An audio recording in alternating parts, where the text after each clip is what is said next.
முட்டை விலை தொடர்ந்து உயர்ந்துகிட்டே வருவதற்கு முக்கிய காரணம் வந்து ஆல் ஓவர் இந்தியா வந்து 10 to 15% வந்து முட்டை உற்பத்தி குறைஞ்சிருக்கு. காரணம் வந்து என்னென்னா ஹெவி சம்மர்னால வந்து கோழி ப்ரொடக்ஷன் ஆட்டோமேட்டிக் ஃபீடிங் குறையுது, அதனால் உற்பத்தி குறையுது. இது வந்து என்னென்னா இதே எங்களுக்கு கட்டுப்படியாகாத வேலை தான். இதில் வந்து தீவன மூலப்பொருட்கள் விலை பாருங்க, நீங்கள் மக்காச்சோளம் இன்றைக்கி வந்து 28 ரூபா ஆயிடுச்சு. இதே வந்து 2 months முன்னால் வந்து 20 ரூபா இருந்தது, 21 ரூபா இருந்தது, இன்றைக்கி 28 ரூபா ஆயிடுச்சு. சோயா வந்து கிட்டத்தட்ட வந்து கிலோ வந்து 30 ரூபா விலை கூட்டியிருக்கு. அதேமாதிரி தவிடு வந்து நீளம் 24 ரூபா ஆயிடுச்சு, அதெல்லாம் 16-17 இருந்தது. எல்லாமே விலை உயர்வு வந்து கணிசமாக விலை உயர்ந்துருக்குது. Raw material cost too much விலை கூடியிருக்கு. அதனால் வந்து பண்ணை வந்து விலை முட்டை விலை 7 ரூபாய்க்கு குறைவாக இருந்தால் பண்ணையை நடத்த முடியாத சூழ்நிலை ஆகிருந்துச்சுங்க. அது மட்டும் இல்லைங்க, இன்றைக்கி பண்ணையில் பார்த்தோன்னா இன்றைக்கி செலவினங்கள் வந்து பண்ணை பராமரிக்கிறது வந்து எல்லாமே வந்து டே பை டே வந்து செலவினம் கூடிட்டு இருக்குது. இபி செலவு கூடுது, சம்பளங்கள் கூடிட்டு இருக்குது. அதே மாதிரி பண்ணையெல்லாம் பழைய பண்ணையாக இருந்ததுனால ஃபார்ம் மேனேஜ்மெண்ட் மெயின்டெனன்ஸ் நிறைய செலவு வருது. அதனால் வந்து நம்ம முட்டாளை வந்து இன்னும் விலை கூடுறதுக்கு தான் வாய்ப்பு இருக்குது. அதனால் வந்து முட்டாள் இது வந்து என்னென்னா நீங்கள் மற்றது விலைவாசிகள் இந்த டீ இதெல்லாம் கம்பேர் பண்ணுறோம். முட்டாளை வந்து இதெல்லாம் ஒரு 6 ரூபா 80 காசுங்கிறது வந்து மிக குறைவான விலை. அதனால் 7 ரூபாய்க்கு குறையாமல் இருந்தால் தான் வந்து மினிமம் ப்ரைஸு எம்எஸ்பி ப்ரைஸு 7 ரூபா வர மாதிரி நம்ம கவர்மெண்ட் நாங்கள் வந்து கேட்கப்படுறோம்னு வச்சுக்கல. அப்போ தான் பண்ணையை நடத்த முடியும்னு வச்சுக்கலாம்.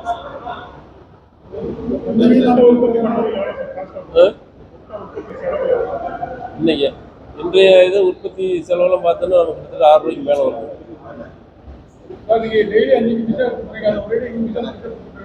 இல்லை அந்த மாதிரி பண்ணால் அதாவதுங்க என்னென்னா முட்டையை வந்து கடையில் விற்கிறவங்களுக்கும் சிரமம், பண்ணை நடத்துறவங்களுக்கும் சிரமம். கிராஜுவலாக போனால் தான் வந்து பாதிப்பு எந்த சைடும் கன்சியூமர் சைடும் பாதிப்பு இருக்காது, உற்பத்தியாளர்களும் பாதிப்பு போகணும். யார் 25 பண்ணா 7.25 பண்றோம். நீங்க 5 பைசா ஏத்துனீங்கன்னா அந்த சில்லறை விலையில அதோட தாக்கம் 25 பைசாவா இருக்கு. அதனால இந்த கூட்டத்தில் முடிவு பண்ணி நீங்க வந்து 25 பைசா 25 பைசா ஏற்றுறது கன்சியூமர் கரெக்டாக போகும் அப்படின்னு சொல்லி கன்சியூமர் சைடில் சொல்றோம். சார் இப்போ நெக் ரேட்டுக்கும் கடையில் ஒன்றாவது கேட்கறது சார். 5 பைசா கொடுத்தா 10 பைசா கொடுத்தா அப்படி கேட்கறது. அவன் 25 தான் போறான், அவன் வந்து 5 பைசா எல்லாம் கொடுக்குறாங்க. சரி, அவி என்ன சொல்லுவாங்கன்னா முட்டை விற்கிறப்ப வந்து ஒரு முட்டை 2 முட்டை கீழே தவறுனு இதெல்லாம் வந்து உடையிறதா கொஞ்சம் பட்டாலும் உடஞ்சி போயிடுது. எங்களுக்கு ஒரு ஆள் ஒரு நாளைக்கு வந்து கடையில் பொட்டி கடையிலையோ ஒரு சின்ன மளிகை கடையிலையோ ஒரு 200 முட்டை 300 முட்டை விற்கிறப்ப ஒரு 10 முட்டை உடஞ்சி போனால் எங்களுக்கு வந்து 70 ரூபா போயிடுது. அதனால நாங்கள் வந்து அதை கொஞ்சம் கூடுதலாக வச்சு விற்கிறது. நீங்கள் 1000 ஒரு லட்சமா பண்ணுறப்ப இந்த 5 பைசான ஒரு தாக்கம் இருக்கு. ஆனால் அது வந்து கன்சியூமருக்கு போகும்போது 25 பைசாவா ரைஸ் ஆகுது. அதை நாங்கள் கன்சிடர் பண்ணுறதுனால இது எப்படின்னாங்க நம்ம வந்து நம்ம ஜோனில் மட்டும் நம்ம வந்து விலையை சொல்கிறது அந்த மாதிரி போட்ட முடியாது. இந்தியா முழுசும் பார்த்தீங்கன்னா கிராஜுவலாக ஒரு 10 காசு 20 காசு தான் முன்பின்னு இருக்கும். அதனால் வந்து நம்ம இது ஆல் ஓவர் இந்தியாவில் தான் இது வந்து இது கூட இன்னொரு இது என்னென்னாங்க கோழிப்பண்ணையில் மட்டும்தான் விவசாயிகள் உற்பத்தி செய்யும் பொருளை வந்து விவசாயிகளே நிர்ணயம் பண்ணுற அளவுக்கு அமைப்பு இருக்குது. இது வந்து இந்த நேரத்தில் வந்து PV ராவ் அவர்களுக்கு நாங்கள் வந்து நன்றி கடன் கொடுக்குறோம் அத்தனை கோழிப்பண்ணையாகும். ஏன்னா மற்ற எந்த விவசாய விளைபொருள் வந்து உற்பத்தி பண்ணுறாலும் விலையை வைக்க முடியுது. இன்றைக்கி கடலை போடுறாங்க, மக்காச்சோளம் போடுறாங்க, விலை நிர்ணயம் பண்ண முடியல. மார்க்கெட்டில் போய் வியாபாரிகள் வச்சு தான் நிர்ணயம் பண்ண முடியுது.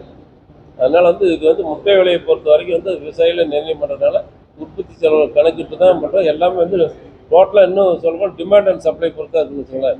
இதே உற்பத்தி அதிகமாக போயிருந்துன்னு வச்சுக்கோங்க, ஆட்டோமேட்டிக்காக நம்ம தேவைக்கு மேலே வந்து உற்பத்தி அதிகமாக போனால் நம்ம விலை வந்து ஆட்டோமேட்டிக்காக டவுன் ஆகி தான் இருக்குன்னு வச்சுக்கோங்களேன். இப்போ வந்து காரணம் என்னென்னா ஷார்ட்டேஜ் ஆகிடுச்சு. ஷார்ட்டேஜ் ப்ரொடக்ஷன் ட்ராப் ஆகிடுச்சு. இதெல்லாம் வந்து அன்எக்ஸ்பெக்டட் இருந்துச்சுங்களேன். சம்மருக்கு வரும்னு யார் எதிர்பார்த்தா? இப்போலாம் வந்து நல்லா இன்றைக்கெல்லாம் தண்ணி தட்டுப்பாடு அதுக்கு மேலே இருக்குங்க. வறட்சி கடுமையாக இருக்குது. இன்றைக்கெல்லாம் கோழிக்கே தண்ணி இல்லாமல் லாரிகள் அங்கேயும் ரொம்ப சிரமப்பட்டு தான் தண்ணி பிடிச்சி வர வேண்டியதாக இருக்குது. கம்பார்ட்மெண்ட் ஃபார்ம்னு என்னென்னா பண்ணையில் வந்து ஃபென்சிங் கம்பல்சரி. நம்மளுடைய பண்ணையை சுற்றி ஃபென்சிங் கம்பல்சரி இருக்கணும். கேட் வண்டி எந்த வண்டி போனாலும் வந்து வண்டியை வந்து மருந்து அடித்து அதை டிஸ்இன்ஃபெக்ட் பண்ணி தான் உள்ளே போகணும். ஆள் போனாலும் வந்து டிஸ்இன்ஃபெக்ட் பண்ணி தான் போகணும். அதுக்கு வந்து செத்த கோழி போடுவதற்கு வந்து டிஸ்போசல் பிட்டுங்கிறது கம்பல்சரி இருக்கணும். இதெல்லாம் தாங்க இதெல்லாம் பண்ணிட்டு தான் பண்ணையை வந்து சுத்தமாக நீட்டாக இருக்கணும்னு வச்சுங்களேன். நம்ம வந்து கம்பார்ட்மெண்ட் ஃபார்ம்னா அப்படி தான் இருக்கணும். இப்போ அதை நோக்கி தான் எல்லா பண்ணக்காரும் அதை நோக்கி தான் போயிட்டு இருக்கான்னு வச்சுங்களேன். இதில் தான் நாங்கள்லாம் அசோசியேஷன் நெக்கிலையும் வந்து அவெல்லாம் குரூப்பில் மெசேஜ் போட்டு, ஏன்னா நம்ம வந்து பண்ணையில் வந்து எந்த இடத்துலையும் குப்பை ஏற இருக்கக்கூடாது. ஈரம் இருந்தால் தானே ஃப்ளைஸ் வருது. அதனால் இல்லாத அளவுக்கு மெயின்டைன் பண்ணுறதுக்கான நடவடிக்கையை எடுத்து எல்லாருமே அவேர்னஸ் ப்ரோக்ராம் போயிட்டு தான் இருக்குது. அது நாமக்கல் மாவட்டத்தை பொறுத்த வரைக்கும் பக்கத்தில் எல்லா கோழி பண்ணையாரும் பெருந்துறை ஆகட்டும், ஆத்து, சேலம் எல்லாமே வந்து பண்ணை பராமரிக்கிறது வந்து ரொம்ப முக்கியத்துவம் கொடுத்து தான் பண்ணிட்டு இருக்காங்க. 15% குறையும் சொல்றீங்க இல்லையா? எவ்வளோ இருந்துச்சு, இப்போ எவ்வளோ குறையும் நம்ம ஜோனில் வந்து முதல்ல 7 கோடி முட்டை இருக்கும், இப்போ 6 கோடி தான் வருதுன்னு சொல்லுவாங்க. இப்போ எவ்வளோ சர்ப்ரைஸ் ஆகுது? டெய்லி 6 கோடி வருது. கோழி எவ்வளோ கோடி இருக்குது? கோழி வந்து 8 கோடி கோழி 8 9 கோடி கோழி இருக்கு. கோழி டெய்லி முட்டை போடலாம். கோழி முட்டை இருக்குது. அதுதான் 15% குறைச்சிருக்கல. சார், புது பண்ண அமைக்கிறதுக்கு மக்களுக்கு எதிர்ப்பு இருக்கு. எப்படி சமாளிக்க போறீங்க? புது பண்ண அமைக்க முடியுமா? அமைக்கலாம். அதாவது இல்லை, அதுதான் நான் பொல்யூஷன் நாம்ஸ் இருக்குல்ல, கவர்மெண்ட் கைட்லைன் படி பண்ணலாம். அது ஒன்றும் மக்கள்லாம் எதிர்க்கிறாங்க சார். மோகனூர், மலசுத்தம், திருச்செங்கோட பக்கம்லாம் கடுமையாக எதிர்க்கிறாங்க. எப்படி தொழில் வளர்க்குறது சார்? இது வந்து கவர்மெண்ட் கைட்லைன் படி போட்டு கவர்மெண்ட் ஸ்ட்ராங்காக சப்போர்ட் பண்ணாத முடியுங்க. இது என்னென்னா காரணம் வந்து என்னென்னாங்க, இதில் வந்து நில விலை வந்து முதல்லலாம் வந்து ஒரு விலை ரொம்ப கம்மியாக இருந்தது. இன்றைக்கெல்லாம் ஏக்கர் வந்து பல லட்சத்துக்கு போயிடுச்சு, பல கோடிகளுக்கு போயிடுச்சு. அதனால வந்து கொஞ்சம் தாக்கம் இருக்கு தான் செய்யணும் வச்சுங்களேன். சார், மத்திய மாநில அரசுகிட்ட என்ன டிமாண்ட் எதாவது வச்சிருக்கீங்களா? மத்திய மாநில அரசுகிட்ட வந்து என்ன கேட்குறோன்னா, இப்போ இன்றைக்கி வந்து மக்காச்சோளம் 28 ரூபா ஆயிடுச்சு. அதனால் வந்து சென்ட்ரல் கவர்மெண்ட்டில் வந்து அன்ஃபிட் ஃபார் ஹியூமன் பீயிங்னு வந்து அவங்க 3 இயர்ஸ் 4 இயர்ஸ் தான் நாம்ஸ் வச்சுருக்காங்க. இந்த ஸ்டாக் பொருள் வந்து ஃபுட் கிரைன்ஸ் வந்து ஸ்டாக் இருக்குது பார்த்தீங்களா, அதை வந்து டைரிக்கு கேட்டலுக்கு நம்ம போல்ட்ரிக்கெல்லாம் கொடுக்கலாம்னு சொல்லலாம். சப்சிடி ரேட்டில் கொடுக்கலாம். நம்ம ரைஸ் இருக்குது, வீட் இருக்குது, இதெல்லாம் வந்து சென்ட்ரல் கவர்மெண்ட் வந்து இந்த டைம் வந்து வருஷமா கேட்டுருக்கீங்க சார். இல்லை முதல்ல கொடுத்தாங்க சார். இது ஆமாம், இது முதல்ல வந்து 2006 வந்து கொடுத்தாங்க, அப்போ கொடுத்தாங்க. இப்போ தான் அது மாதிரி வறட்சி வந்துக்கிட்டு இருக்குது. இது கோதுமை கொடுத்தா, ரைஸ் அப்புறம் 2மே கொடுத்தான்னு வச்சுங்களேன். மானிய விலையில். ஆமாங்க.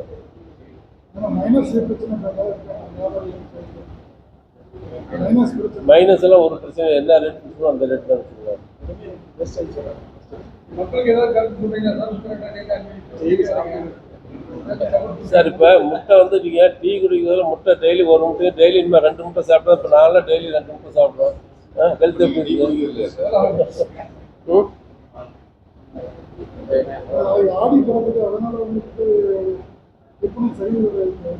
அதெல்லாம் ஒன்றும் வாய்ப்பு இல்லை.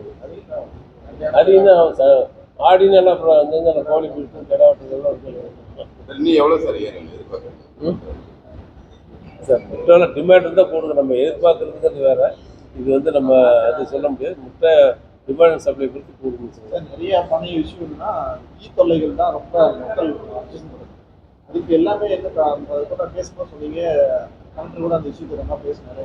அதுக்கு நீங்கள் என்ன இல்லை இப்போ இல்லை இங்கே பாருங்கள், யூஸ்ஃபுல்லாக வந்து இந்த மாம்பழ சீசன் இருக்குல்ல, சீசன் பார்த்தா கோழி பண்ணை இல்லாத பார்த்தா ஃப்ளை என்ன மாம்பழ சீசன், வேப்பம் இதெல்லாம் இருக்கப்போ இருக்குது.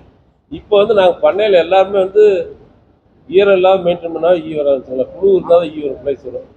வெளியில் தூரமாக இருந்தால் கூட ஈ வரலாங்க. அது வந்து பண்ணையை யாரும் இது பண்ண முடியாது. மொத்தத்தில் பண்ணை பராமரிப்பு வந்து தெளிவாக இருக்காங்க வச்சுங்களேன். எல்லோரும் அவேர்னஸ் போட்டு எல்லாம் கிளியராக நாங்கள் வாட்ஸ்அப்பில் கொடுத்து ஃபார்மை எப்படி மேனேஜ் பண்ணுறது, அனிமல் ஹஸ்பண்ட் டிபார்ட்மெண்ட் கூட ஹெல்ப் பண்ணுறாங்க. ஃபார்ம் விசிட் ரெகுலராக விசிட் பண்ணுறாங்க. அதனால் வந்து என்னென்னா பண்ணையில் ஏதாவது ஒரு சில குறைபாடு இருந்தாலும் இம்மீடியட்டாக வந்து அது எப்படி நிவர்த்தி பண்ணுங்கிற வந்து விளக்கமாக எடுத்து சொல்லி அதை பண்ண வச்சுருக்காங்க வச்சுக்கோங்க. இப்போலாம் கருவாடுங்கிறது கிடையாது. இப்போலாம் சுத்தமாக வந்து சோயா மீல் தான் யூஸ் பண்ணுது. இப்போ கருவாடு எங்கள் மனுஷங்க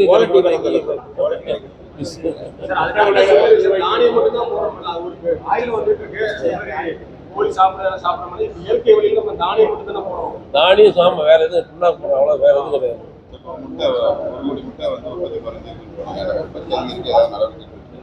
கிலோமீட்டர் மாதிரி ஆட்டோமேட்டிக் கிடைக்க முடியாதுல்ல.